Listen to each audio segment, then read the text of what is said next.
Shares of Ford, meanwhile, down better than 6% right now in the pre-market on its mixed second quarter earnings at the top of the hour. The automaker is reporting revenue of $39.5 billion. Now, that beat Wall Street expectations, but it is expecting slower domestic auto sales in the second half of the year. Joining me right now is Mark Fields. He is the CEO and president of Ford, and joining us right now live. Mark, good to see you. Thanks so much for joining us. Hi, Maria. Can you characterize the quarter for us? Well, it was a strong quarter for us. When you look at it, it was one of our best second quarters ever. We grew the top line, as you mentioned. When you look at our profitability, we had strong margins here in North America.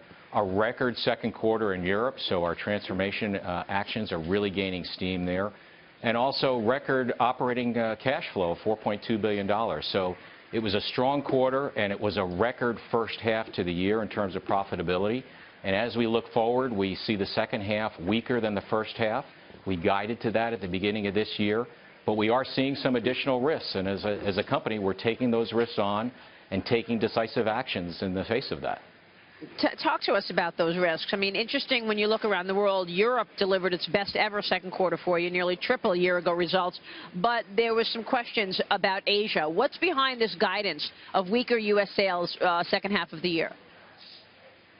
Well, that is one of the risks that we're seeing. We're seeing lower pricing and higher incentives here in the U.S. and in China.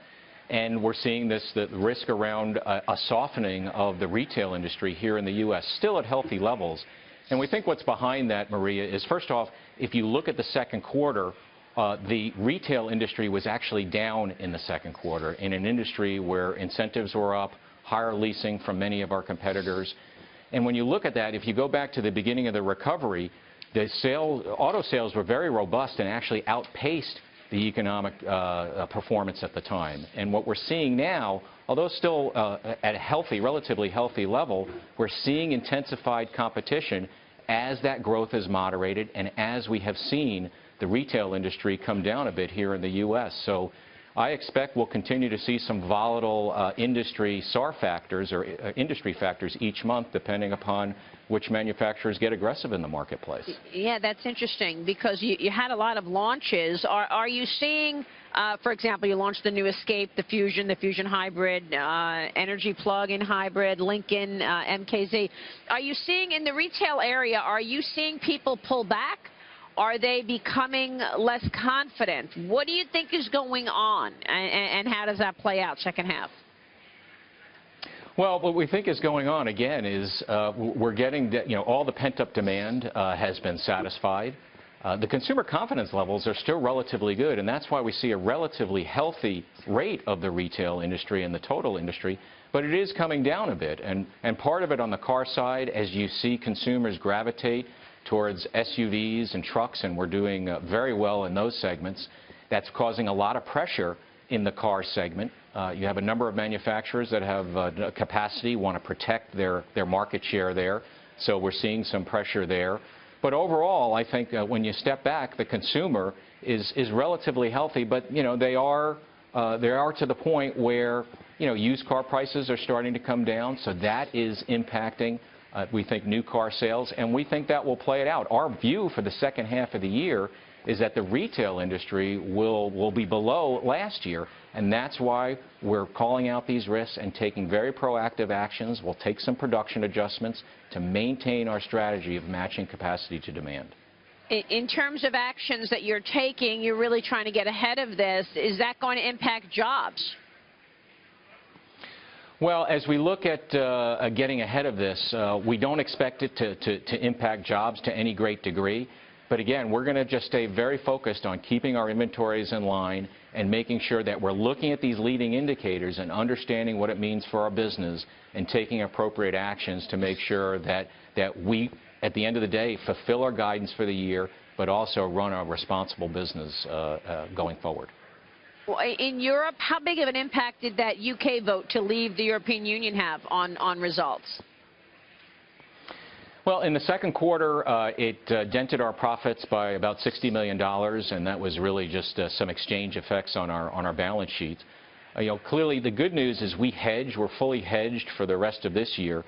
But as we go forward, clearly the biggest issue is going to be what is the industry size.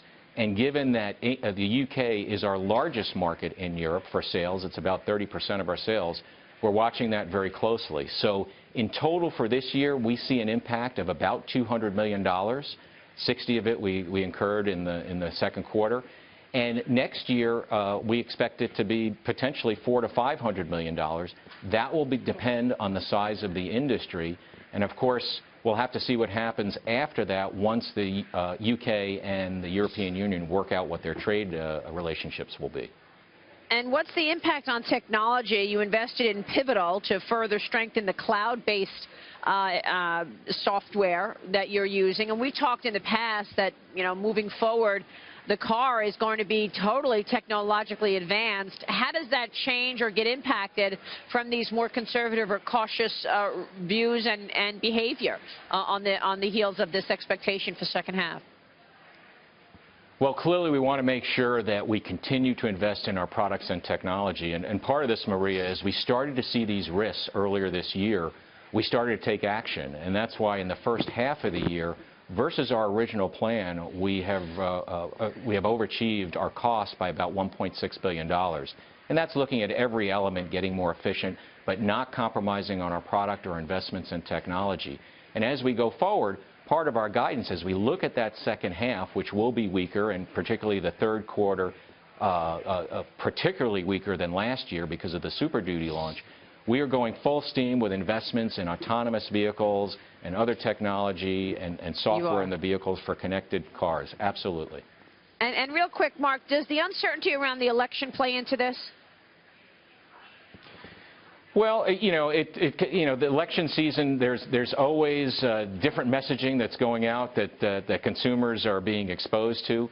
It clearly is some type of factor, positive or negative, but it's going to get a lot of play, obviously, between now and November. So it's just an uncertainty factor is really what I'm looking at. Mark, good to have you on the program. Thanks so much. We'll be watching the developments. All right. Thank you, Maria.